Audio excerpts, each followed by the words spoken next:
Hello and welcome to Let's Talk Climate. I'm Jennifer Roberts, your host for today. Thank you for joining us in this busiest of seasons. While we're still juggling a pandemic, family displacement, sickness, year-end obligations, holiday traditions, which will be anything but traditional this year, we're at the end of an extraordinary year and some of us are feeling overwhelmed. So we wanted to lighten the burden a little bit at this end of the year with positive news. So our guests today are going to be sharing some success stories, stories of climate solutions that have continued to move us forward, even in a deeply divided country. And I know they'll be really inspirational as you join us for our Let's Talk Climate. It's been a better year than you think. So just a few housekeeping items. We're recording this session. It will be available on demand on our YouTube channel afterwards. You can engage with us online by using the hashtag Let's Talk Climate and use the chat function to ask questions throughout the webcast. You can choose all panelists in the chat box. And we're standing by to answer those questions. Hopefully we can fit those in. So thanks for joining us. It's been a better year than you think, and we have tremendous guests today. We have Conor Hall, the Director of Conservation Finance for the Trust for Public Land, Laura Jay, who is the Regional Director for North America C40 Cities Climate Leadership Group, and Kelly Schultz, the Sustainable Cities Lead, Global Climate and Environment Program, Bloomberg Philanthropies. You all have really long titles. And so we know that you are doing great work and helping us move forward on climate solutions. So we're going to get right into our discussion. Each of you has been doing tremendous work with communities around the country, taking positive action and moving us forward on climate solutions. So I'm going to go in alphabetical order. I'm going to start with Conor. And also because elections are fresh on our minds, and you've got a great story to talk about some ballot initiatives that passed in November all around the country. So I'm going to let you kick us off with some good news about what voters have supported and what they're doing to help bring equitable, impactful climate solutions to our communities. Conor. Great. Thank you so much, Jennifer, and thank you to you and your whole team. This is such a needed thing. Lord knows we need some good news, especially as it pertains to the climate and the environment in this time. Also great to be here with both Laura and Kelly, two huge leaders in this space. So, really good news on Election Day this past cycle. There were about 49 ballot measures across the country that in some way related to conservation or the environment. And these were on a state level, municipal level, county level. And about 48 of the 49 passed to create about $3.7 billion for conservation, for climate, and for the environment. And the Trust for Public Land, this is kind of the work I do with my team. And we were involved in 26 of those measures, won all 26. And, each one is tailored to, the community we're working in. It really comes from that community and addresses the, environmental conservation climate needs in that community. I especially want to highlight one in particular that was just an enormous win for climate. And that was the Denver Measure 2A in Denver, Colorado, where I'm actually based. And this was a quarter-cent sales tax for climate action. It will raise about $40 million a year that will be spent and can be spent only on climate action. So this is renewable energy, it's safe, clean, green transportation, it's clean jobs in renewables and natural resource management, it's environmental justice programs in neighborhoods. There's a long list of great climate action measures and adaptation and resiliency. And this will yield about $1 billion over 25 years. So huge investment here. And I'd be remiss if I didn't shout out Kelly and the Bloomberg America's Cities Climate Challenge. They were in partnership with the Natural Resources Defense Council Action Fund. They were a huge, huge supporter in this. And, I don't know if we could have done it without them. But we were able to build this great group of environmental organizations, business organizations, grassroots activists, to all come together around this measure. And we passed it at 62%. We feel that it can be really set a precedent and maybe serve in a domino role for other American cities. We all know that this is such a large scale, multifaceted problem, the climate crisis, that we need to be addressing it, not only at the federal level and not only at the state level, but also at the city level. And there are real resources to be created there and to be, put towards climate action. One other thing I'll say about Denver that I think makes it so special and that, made it one of our priorities was that it had an incredible equity component. We were able to build in ballot language that stipulates that 50% of the tax revenue raised over the life of this fund, and it's in perpetuity, will be put back into our most disadvantaged, underserved communities that are most affected by climate change with the lens of race, equity, and social justice. And, at TPL, we've done, probably well over 700 measures across the country over the past 25 years. And that is some of the best equity language that we've ever seen or been able to build into a measure. So that's just one other piece. And I think as we address this climate crisis, we have to address, the equity components of that hand in hand. Those things cannot be separated. I know we have a lot to talk about, so I'll stop there, but incredibly encouraging news that, voters in this country support these things. And we pass these in red states and blue states. We didn't see that same partisan divide that we see on some other issues. And so everyone should take great encouragement in that. And I think, we're just getting started, especially when it comes to running these type of climate measures in our cities and towns across this country. Well, that was a good inspirational start. Wow. And it's great to hear that the folks on the call today are working together.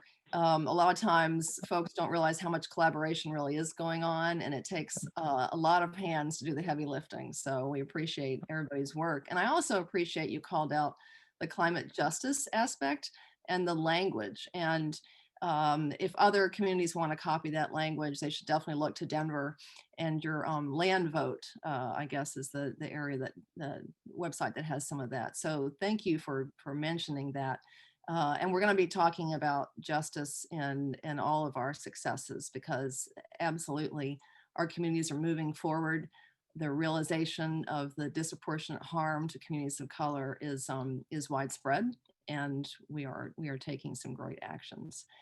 So I'm going to turn to Laura next, because C40 Cities has worked with cities in a global network that are learning from innovation and best practices from each other. And you're working with North American cities. And so looking at the US, can you tell us some of the inspirational achievements that you've seen in 2020, in spite of the challenges of the pandemic? And maybe there's some things that actually were helped by having COVID. So we look forward to your stories too. Thanks. Yeah, thanks. And I think, to Conor's message, I think overall, one of the things that's really inspired me from particularly the election this year is that I really feel like the voters of this country have turned out to say that climate is important. And you saw that through measures at the local level. And we've obviously saw that at the national level as well. In similar, I think one of the measures I wanted to mention that was passed in November in Austin, Texas, was the voters approved a $460 million bond for transportation infrastructure, as well as they agreed to appropriating 8.7 cents of their property tax collected to the operations and maintenance of transportation, which we know many times is part of the financial piece of the puzzle on transportation infrastructure that doesn't always get as funded as it needs to be. And so I think as Conor said, you're seeing a lot more of these local initiatives really take incredible, ambitious steps forward. And a lot of that, again, is through the work of the grassroots and environmental justice organizations and those advocacy efforts, and the support that is provided from organizations like the three of ours that can really help that local efforts happen. And I think that, as starting to look at, hopefully future, Transportation Secretary Buttigieg on his priorities on complete streets programs, and others really relate a lot to, at least within some of the transportation work that we're doing, a lot of those values align.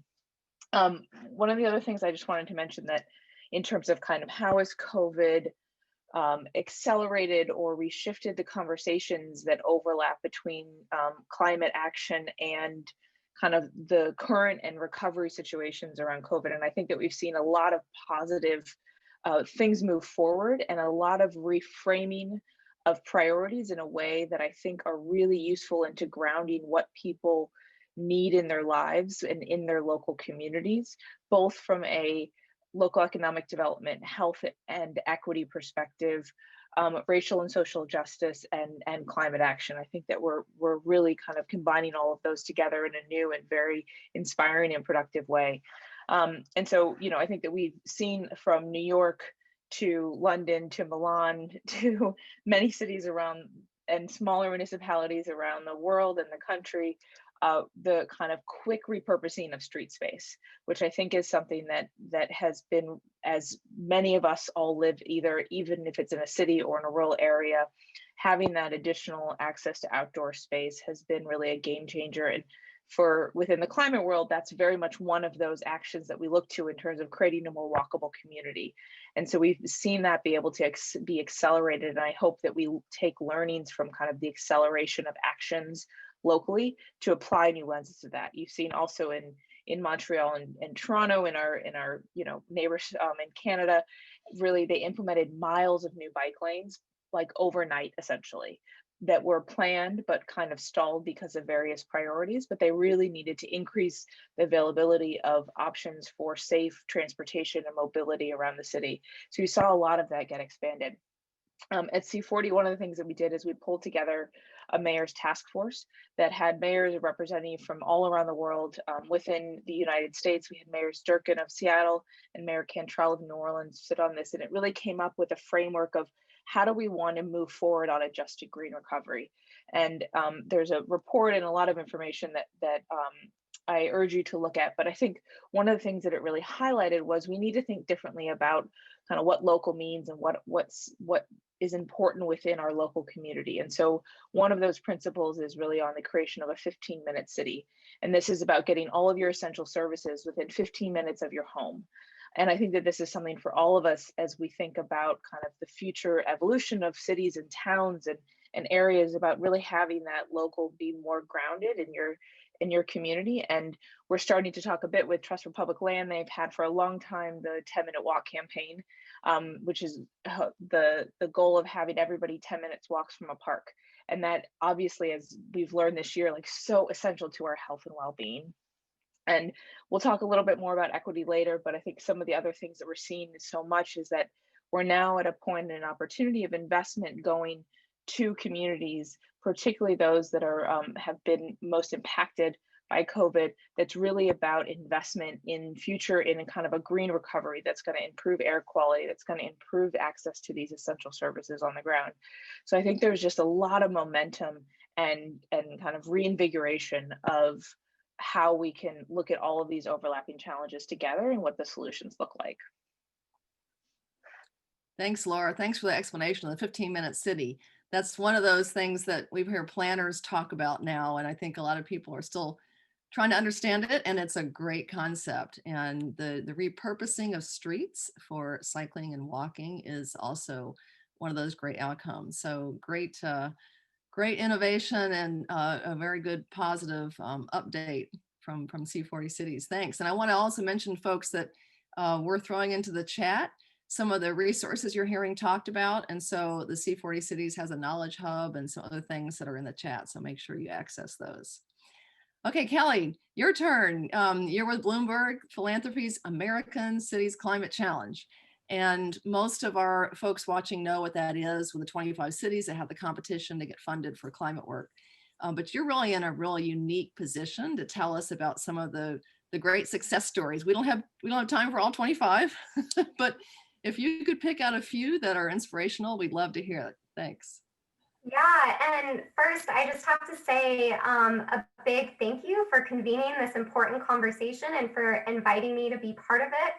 And, while 2020 has indeed been a bummer of a year in so many ways, there really is so much progress that has been made. And, I just want to thank you, Mayor Roberts and ecoAmerica, for recognizing this moment. For those of you who don't know me, I'm Kelly Schultz from the Bloomberg Philanthropies Environment Team. And in this role, I have the honor of working with mayors and cities across the world, and also incredible experts at organizations like C40 and TPL to really figure out how to make cities more livable, safe, equitable, and sustainable. And, just to build off of what Conor and Laura have said already, climate has won this year in so many ways. Not only do we once again have a climate champion in the White House soon, but really in cities across the United States, voters approved measure after measure, as Conor mentioned, tackling climate change at the local level. And that's huge, very, very exciting. Here at Bloomberg Philanthropies, the program that you mentioned, Mayor Roberts, the Climate Challenge, we supported 4 ballot measures in a really deep way in 2020, and all 4 of them won, including in Denver. And what I actually think is most exciting about these wins that I just wanted to elevate here is that these wins weren't just in coastal cities. It was in Denver, San Antonio, Cincinnati, and Columbus. And that's really, really exciting. And, just to tell you a little bit more about why I think this is happening, wanted to share the work in San Antonio. I will never forget the first time I visited San Antonio was actually about 3 years ago. And it seemed that every single person I came in contact with told me that San Antonio had just been named the fastest growing city in the country. And, when I sat down with the climate team and the Department of Transportation, there were just such great concerns about traffic congestion and pollution and air quality. And there are really some horrific projections, frankly, around what would happen to the downtown business district with population growth and limited public transit.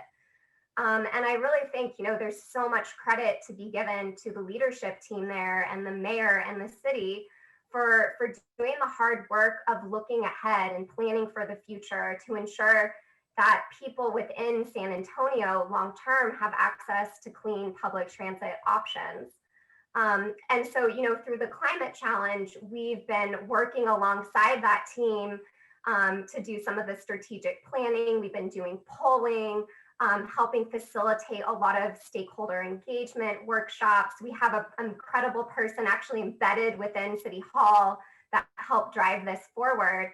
And in November, the ballot initiative passed, and we're expecting over $40 million annually to be generated for public transit investments, which is very, very exciting. And taking a step back per your question, we launched the Climate Challenge really in direct response to President Trump's decision to withdraw from the Paris Agreement. And we were inspired by just the surge of commitment and leadership at a local level in every corner of the country.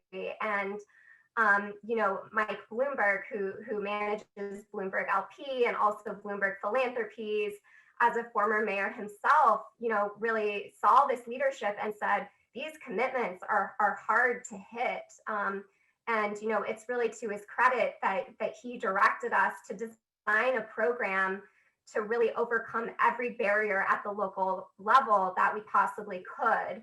And it's exciting to see that level of support, just in the San Antonio example I just walked us through, has really made a difference, with the right experts on the ground and political leadership, and support from community. Big action can happen really, really anywhere. Thank you, Kelly, for more good stories, and thanks for Bloomberg Philanthropies' generosity in supporting cities. I'm based in Charlotte, and we're one of the Bloomberg cities too. So thank you. Give you my personal thanks. We're working very hard on including more voices in our climate solutions. And when we talk about including more voices, there are a lot of people who have been left out of the conversation. There are a lot of frontline communities, underserved and disinvested communities. And so we've talked about climate justice and environmental justice and some of the positive things going on. But a lot of people, it's a newer concept to some folks. And so I wonder if, and this is for everybody, if you can give some examples. We heard about Denver doing some great things, but where, Black, Indigenous, people of color are included in decision-making and solutions, and some places where progress is being made in those disinvested communities. And we actually had a question ahead of time from Preston in Seattle, who said, can you talk about tribal communities too? So anybody want to start on that question?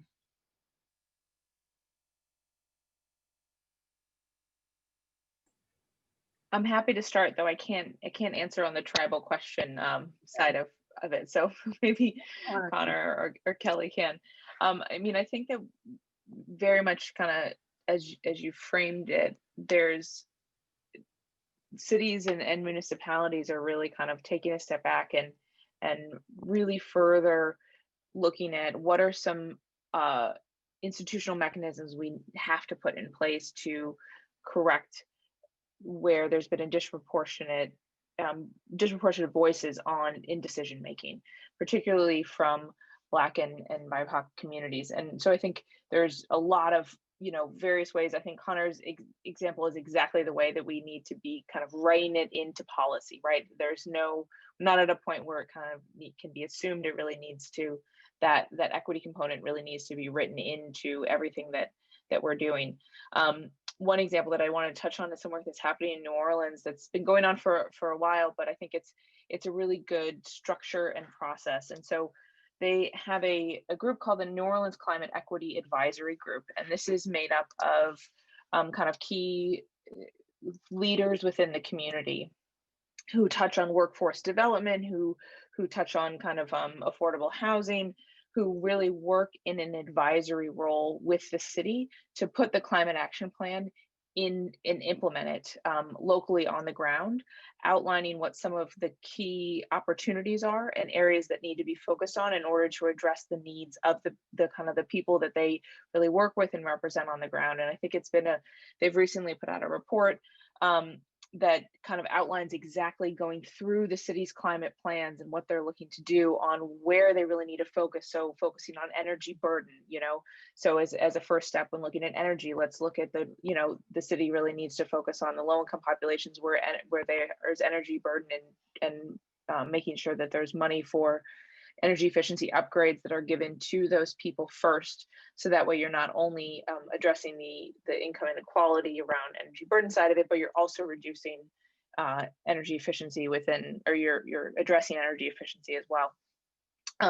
So I think that kind of model where you have a formalized system that's really taking the city's broad strategic goals and plans and localizing them into the community so how do you put those in action in the way that's really going to address the needs of the people that we talk to every day and what they're going through, and having that formalized mechanism is something that many cities are doing and continue to do and put into place. And then really that next step is paying for it, which is exactly kind of the side that Conor mentioned as well, and what Denver was able to do. Can somebody talk about tribal communities? Kelly?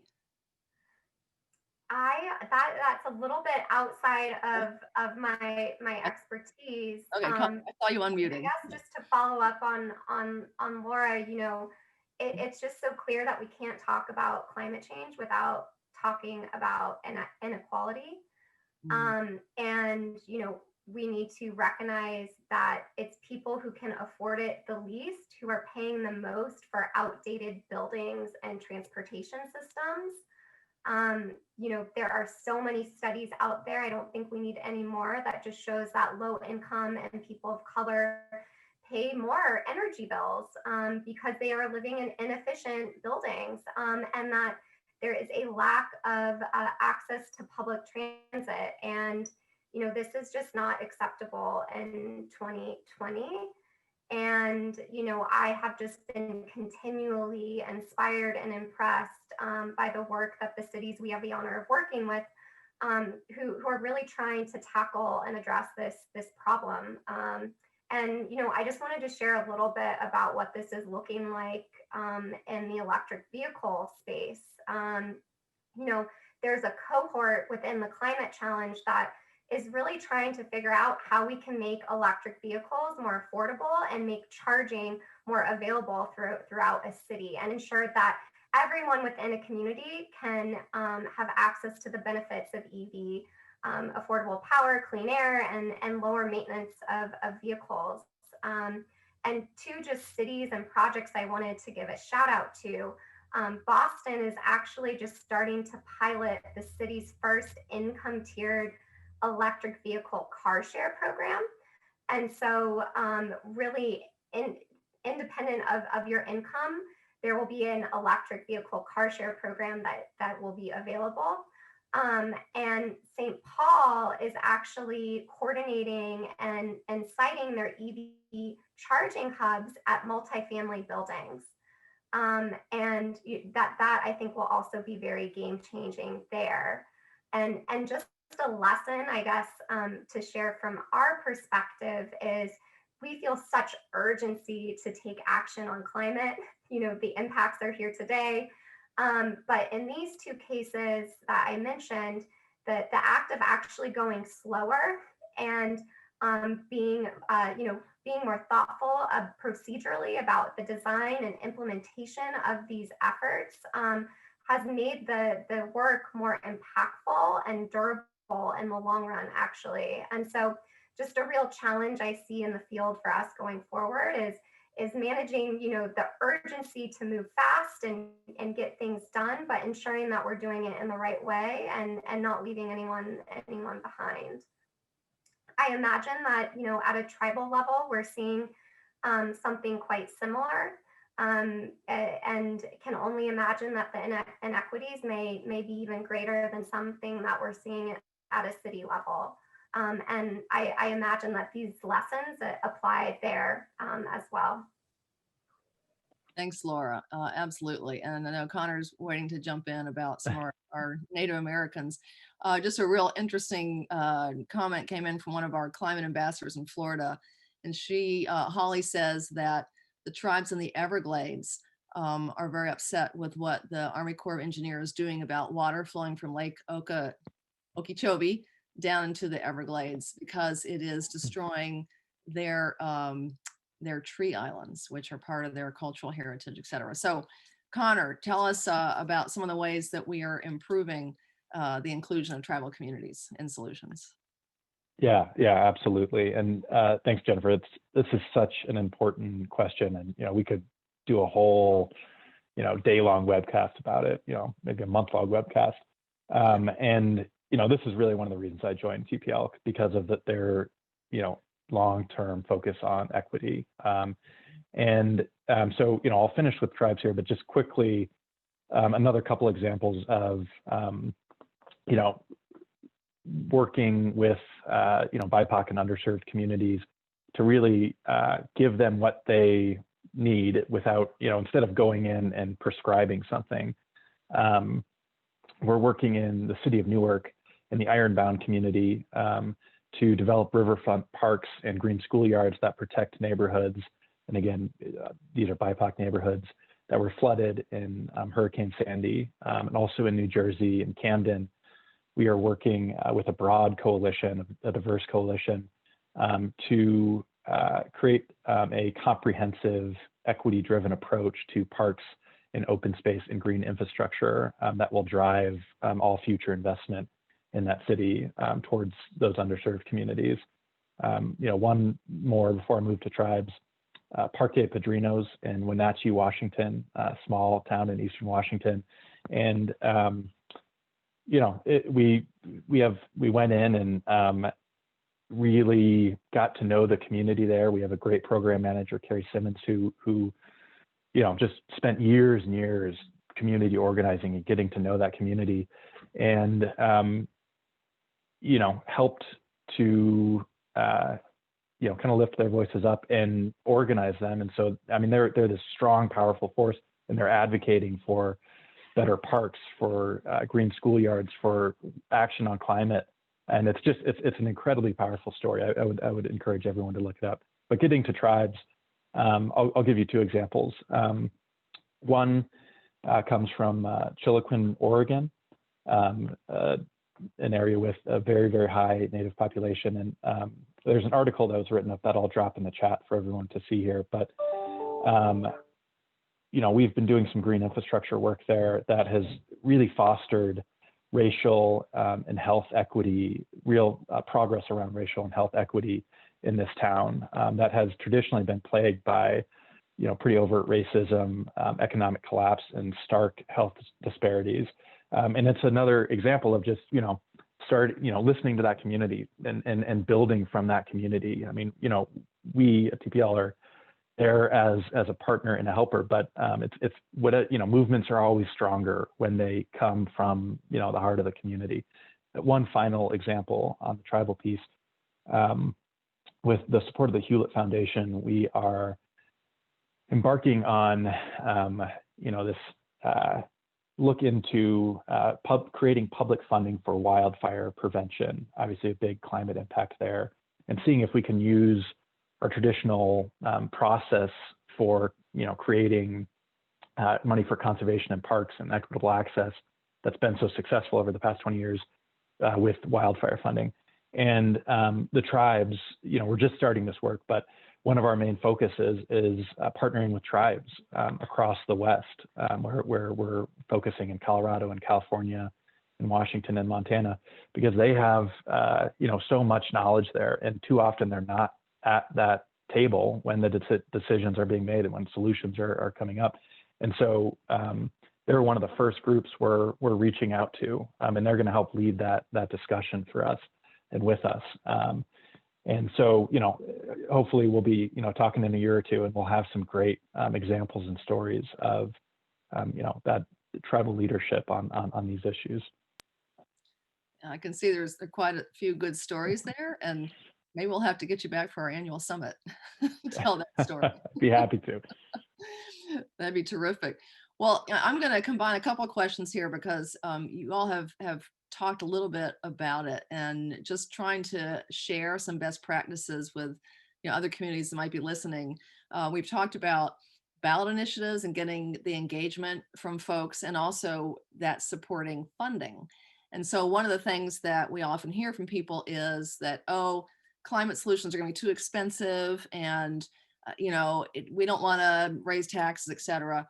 Clearly, you all have been really good at explaining why that actually is better in the long run. So I'd love to know some good examples of places where you may have changed minds or techniques you used, and especially engaging in a bipartisan way. What are some things that other communities can learn from if they have either skeptics or conservative folks who don't want taxes to go up? So what are some of the tricks of the trade? And again, anybody can start. It's about how you reach out. We do reverse order this time. Conor, do you want to go first, or? Yeah. Happy to jump in, and you guys can fill in all the gaps here. Great question. And we always hear about how expensive this is.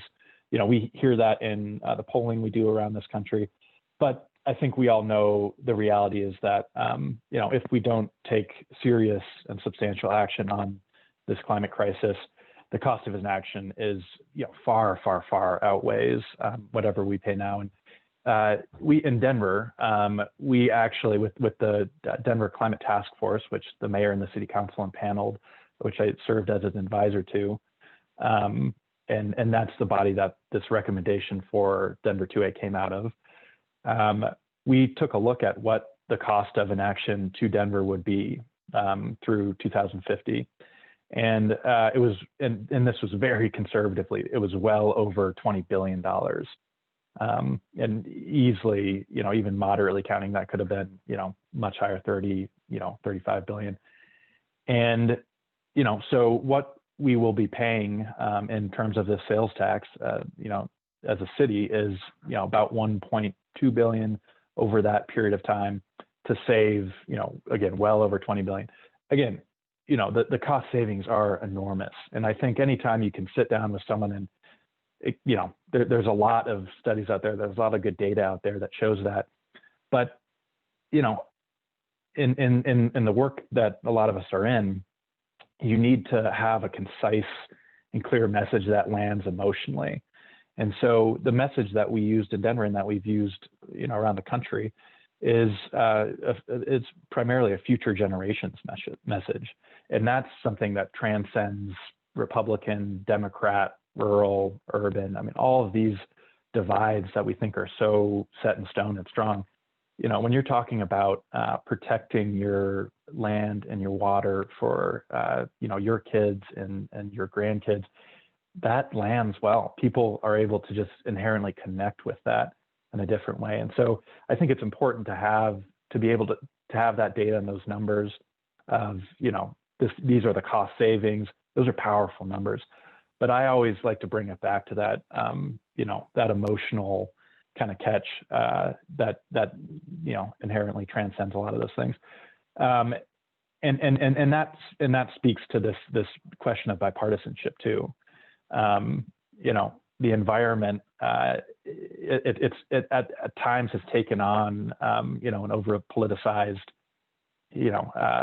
viewpoints. But when it's distilled into, our water and our land, generally speaking, especially on a local level, a lot of those partisan divides start to evaporate. In terms of the polling, to give you a little data there, again, we've done, hundreds and hundreds of polls on these issues around the country over 25 years. And water is almost always one of the strongest things. It's always either, first or second. And so as you're talking about that, I'd urge you to remember that. People connect on that piece. And then wildlife generally tends to do very well too. We're seeing wildfire come up.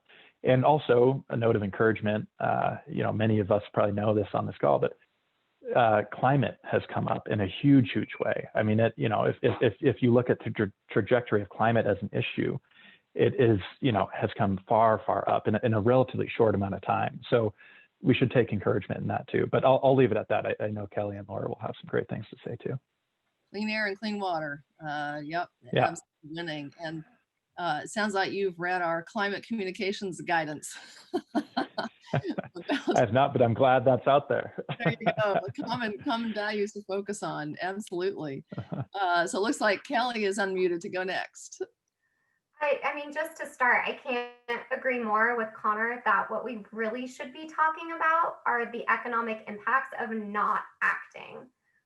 You cannot speak to a city or a mayor who doesn't say climate change is here. It's not some stat that I'm reading that's far off in the future.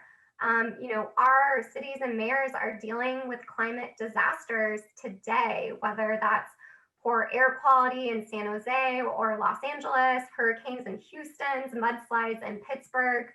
These events are putting local economies at risk now. And, there is a responsibility to act now. It's truly a crime, but there are levels of our government who are not acting to protect lives and local economies. The work that we're trying to push forward here at Bloomberg, we're really trying to prove that we don't need to choose between climate or the economy, and that in fact, if you're smart and strategic, it can be the opposite. Before I started working at Bloomberg Philanthropies, I worked for the city of New York when Mike was mayor. And before that, I actually worked as an engineer, a civil engineer in New York City. And within the year that I started at that firm, the firm grew, I think, threefold.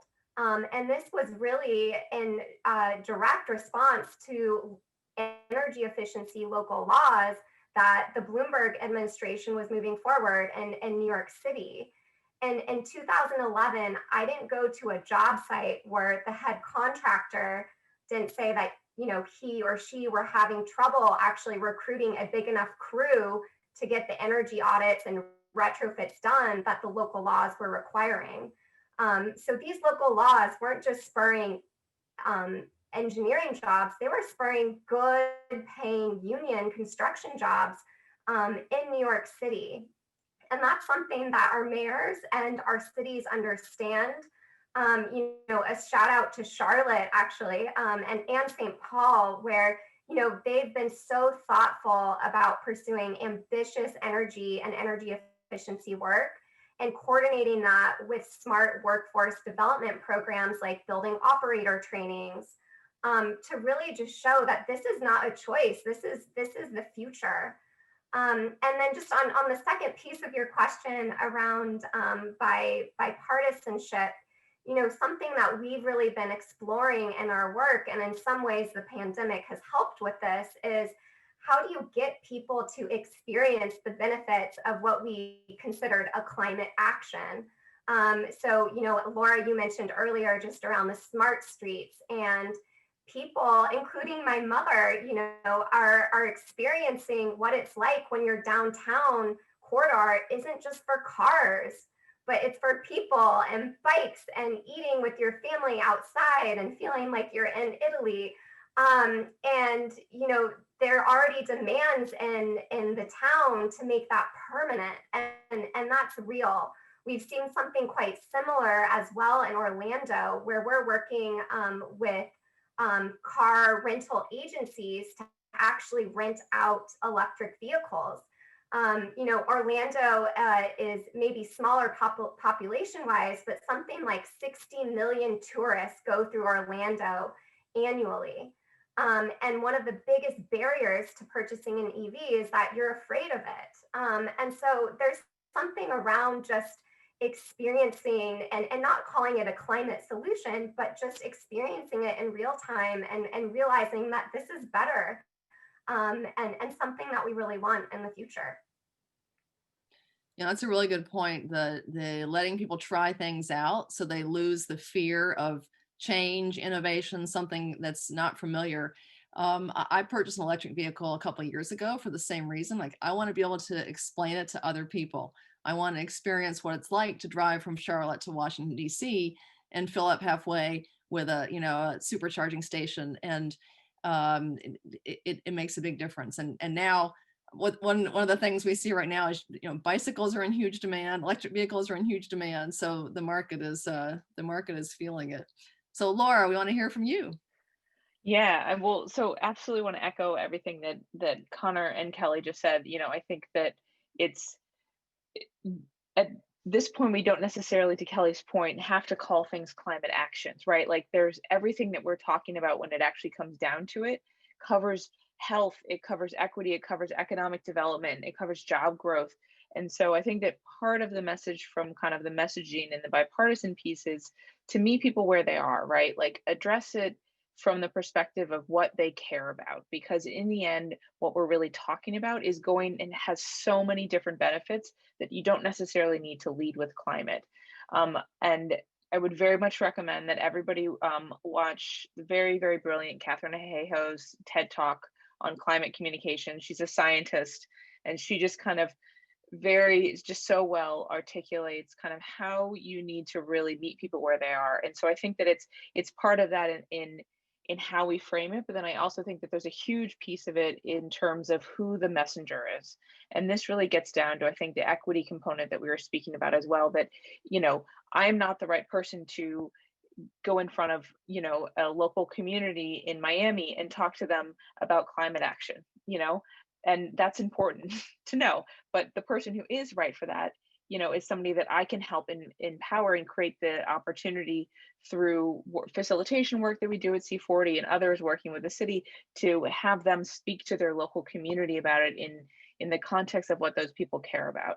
And so I think that it's about empowering the local voices who are trusted within the various communities of people who maybe don't see how this impacts them, or don't see how this addresses what they really need to, what they see as their priorities, because in the end it does.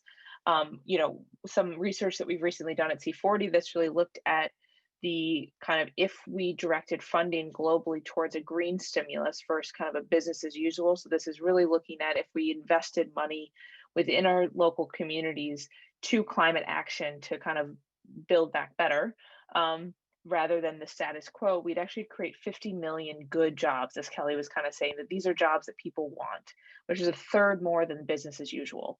And so we know that we're at a kind of a real opportunistic moment to refocus and really invest in our communities in the way that we know that we need to address all of those things. And I think that some others have said, from kind of the bipartisan angle, we work with Mayor Suarez's office in the city of Miami, who's a Republican, and for them it's not a question. They are dealing with the impacts of climate change every day. And I think Conor and Kelly kind of talked about this as well, that when it comes down to, as everybody I'm here is listening, when it comes down to like actually what's happening locally, the bipartisan nature kind of gets pulled out of it, because it's about people's lives and about their livelihood and about their home flooding every year, or about them having to flee because of wildfires. This isn't an abstraction. It's really about their everyday lives. And I think that the more that, as Conor was saying, that we ground that in the way that it gets communicated, and then who communicates it, is really kind of how we're going to make huge steps forward. Yeah, it's interesting you talk about Miami, just being on the front line. Absolutely. And I remember many mayors saying, there's not a Republican way or a Democratic way to fill a pothole or to make sure that when you turn your spigot on in the morning, water comes out, right? There's a Republican or a Democratic solution to that. Yeah, and I think for mayors, that's kind of how climate change, for many ways is being seen right now, is that it's just something that it's part of what you have to address as being a mayor, because it's about the protection and the quality of life for everybody within your city. Jennifer, as you know better than anybody, right? Absolutely. And I'm love to hear Kelly saying good things about Charlotte, because we have a tremendous citizen engagement program here, and we have done a lot of heavy lifting because everybody gets involved, and engagement is a key part of moving your community forward to climate action. And so you all have given some great, terrific examples, and that goes for rural areas as well as cities. And I did have one comment from a listener about the Victory for Rights of Nature legislation, which passed in Orange County, Florida. And so one more ballot initiative, the rights of nature, adding that to understand our connection to the natural world. Conor, sounds like you've heard about that. So you know what? Oh my goodness, we've only got 10 minutes left. So what I want to do is give each of you a chance to talk about one thing that makes you hopeful. I mean, I feel like we've had tons of things that make us hopeful. I'm ready for 2021 to be here. But what is one thing in specific that gives you hope and energy for more progress on climate solutions in 2021? Just one thing that we can kind of end with, and we can all feel warm and fuzzy.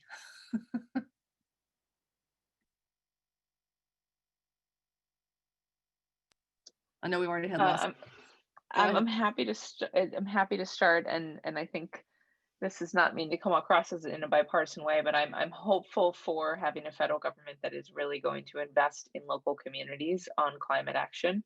And I think particularly the piece about investment in local communities, and I think that we've seen throughout Biden's campaign and through so far his picks on, for various positions, is that there's really going to be a renewed focus of how important mayors and rural communities are to advancing kind of not only climate action, but really integrating that into all the things that we've been talking about today, and that they are not siloed. And so to me, that gives me a lot of hope and makes me excited for kind of what's to come. knowing that we all have a lot of work to play in making that happen and making it happen in the right ways, and helping elevate the voices that need to be elevated in those conversations. But that's kind of right now what excites me. Sure. I completely agree, Laura. I mean, for the first time in a long time, it feels like we have some wind at our backs to do this work.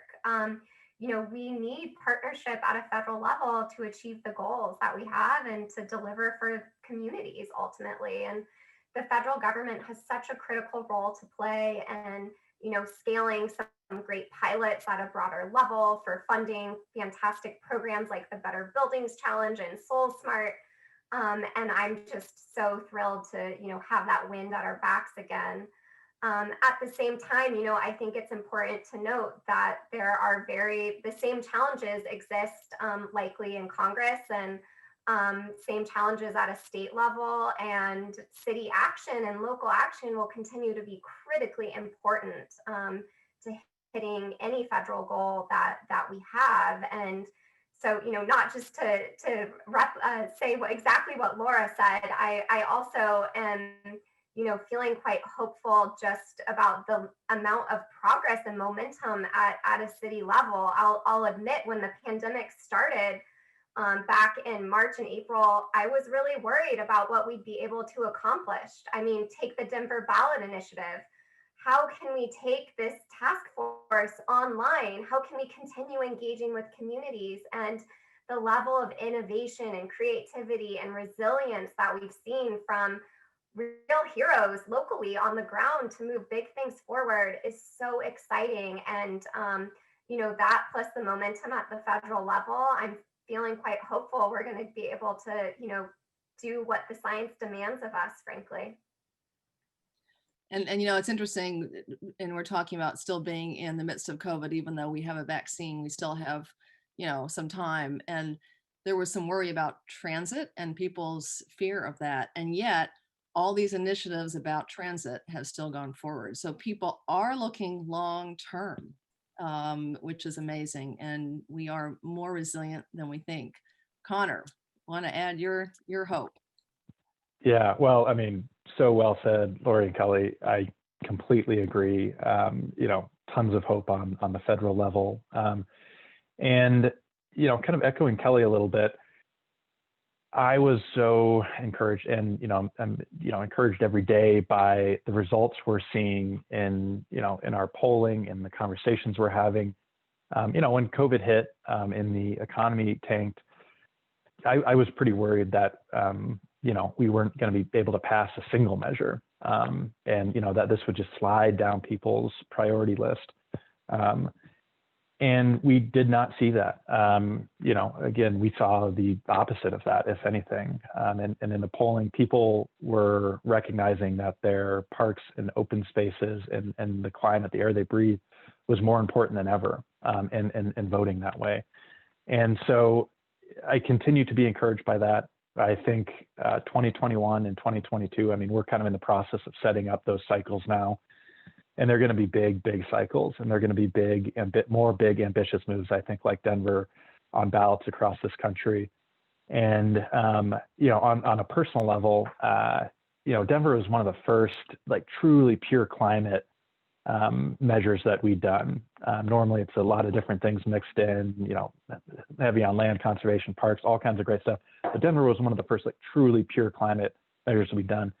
And, TPL is all in on that. And it is, and so I'm excited to do more of those. And I think, again, there's great potential and possibility. We have Brendan Shane, who I hope is listening, or who's our climate guru, who's leading a lot of that work. And so just from on a personal level and in my own work, I'm excited to just continue to engage in that way and engage with partners like Laura and Kelly. I think the next couple of years are pivotal, and I think there's a lot of great possibility and potential. Well, I feel like I'm walking 10 feet higher, and that's pretty good because I'm 6'2", so that's pretty tall. I want to say thanks to everyone. This has been very inspirational. You've given us some great concrete things that every community can do to engage in an inclusive and equitable way and to really make progress going forward. So I just want to say, and we really appreciate working with all your organizations. You all work with ecoAmerica and Path to Positive. So TPL, C40 Cities, Bloomberg Philanthropies, American Cities, you all are doing tremendous work, tremendous work. So I just want to say thank you. Conor, I know we took you away from some training, so thank you for taking this little break. And Laura and Kelly, I think you both have family, little ones. So we really appreciate, I know we're building the future for them, absolutely. So we really appreciate your time. Thank you so very much. And please share when this is recorded, share with your communities as well. So we are going to continue our Let's Talk Climate series.